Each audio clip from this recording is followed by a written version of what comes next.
Good morning, sir. Good morning, each and everyone. This is my PowerPoint presentation in midterm. My name is Buenaflor Bernabe. COVID-19 student learning, an app that can help students while facing this pandemic.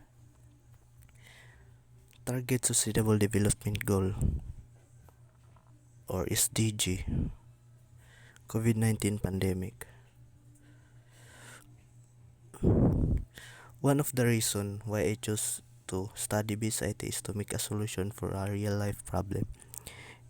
In the first place, I didn't have an BPC because I was late of submitting, but this time I create an app that can use by our student while facing this pandemic. Not only this activity, I want to apply this app in a real life time.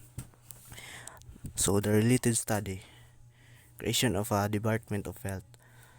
The COVID-19 pandemic resulted in it being mandatory and practically a global scale implement online distance learning across almost every level and a type of educational institution.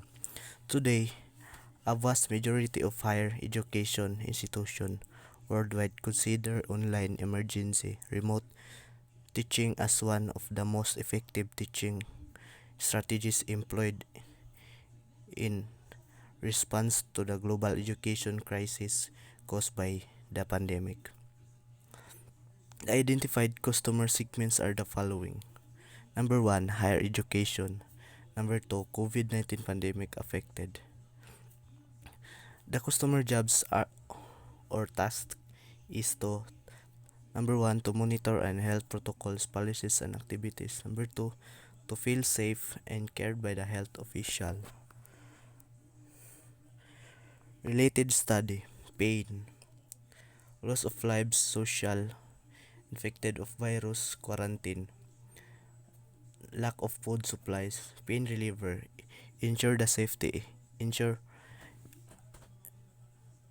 health insurance, government concern, gain, promote integrated approach is the pandemic, live with no mask needed, safety and away from the virus, gain creators, do environmental activities or physical activities, follow the rules, safe quarantine area. This is the citation. Value of proposition canvas.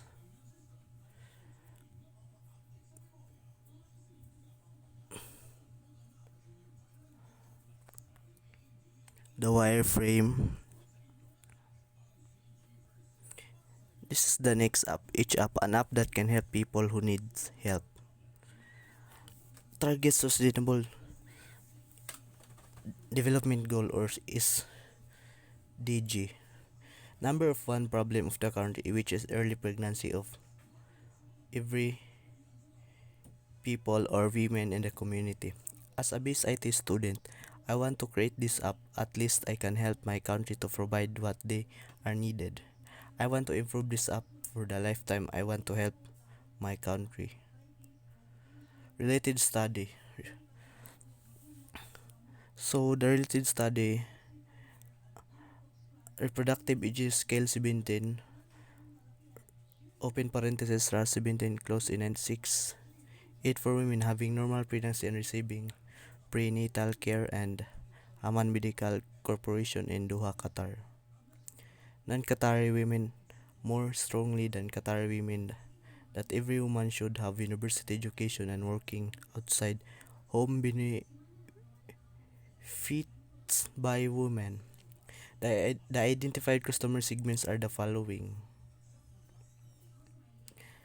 In number 1 and number 2, the customer job or tax is to number 1 and number 2. Related study, pain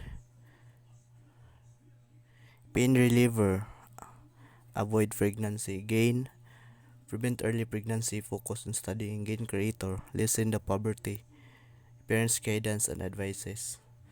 I forgot the citation and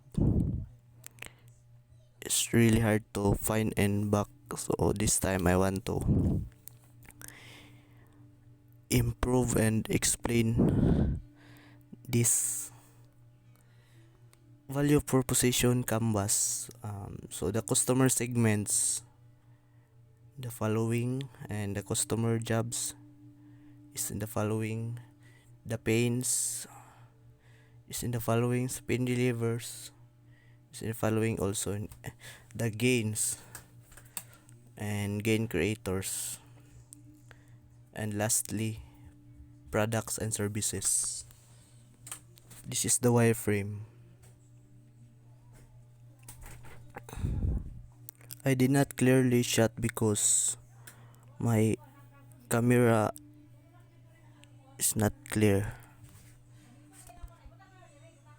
Thank you for listening, and